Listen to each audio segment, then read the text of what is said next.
రామగుండం 48వ డివిజన్లో BRS corporator అభ్యర్థిగా వీరా వెలంగిని శ్రీనివాస్ పోటీ చేస్తున్నారు. వీరిని అత్యధిక మెజార్టీతో గెలిపించుకుంటామని స్థానికులు భారీగా ఎత్తున ర్యాలీ నిర్వహించారు. ఈ కార్యక్రమంలో మాజీ ముఖ్య అతిథిగా మాజీ మంత్రి కొప్పుల ఈశ్వర్, మాజీ ఎమ్మెల్యే కోరుకంటి చంద్ర పాల్గొన్నారు.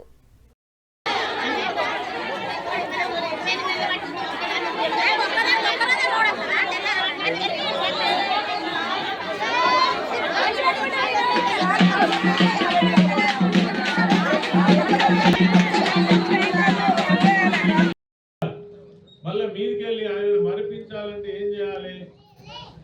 ఏదైనా అబద్ధం చెప్పాలి. ఎన్ని అబద్ధాలు!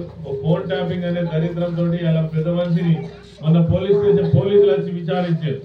కాళేశ్వరం కంటే కూలిపోయిందని ప్రచారం చేస్తున్నారు, నీళ్ళు ఇస్తలేరు.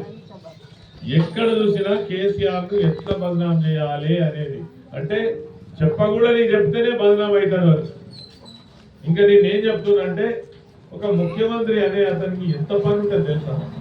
ఒక 4 గంటలు నిద్రపోయే సమయం తప్ప వేరే టైంలో అస్సలే సమయం దొరకదు. ఆయన అట బెల్లం మొగలం ఫోన్లు విన్నాడట. వీడు ముఖ్యమంత్రి మాట్లాడచ్చునా? అసలు ఈ ఎమ్మెల్యే అనేటువంటి మంత్రి అనేటువంటి 5 నిమిషాలు తీరదు.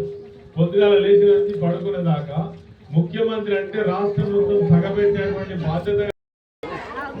మేము రామగుండం వర్గంలో 48వ డివిజన్ నుంచి బీఆర్ఎస్ టికెట్ పొంది ఇక్కడ మేము స్థానికంగా అభివృద్ధికై ముందుకు వస్తున్నాము.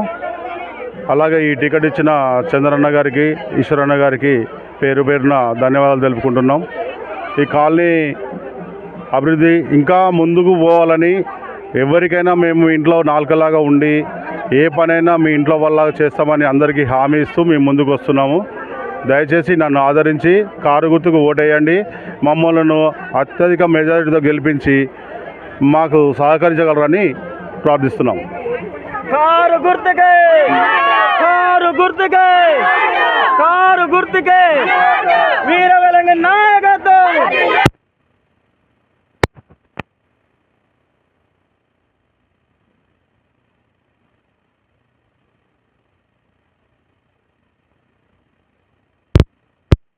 గుర్తులే గుర్తుంచుకో.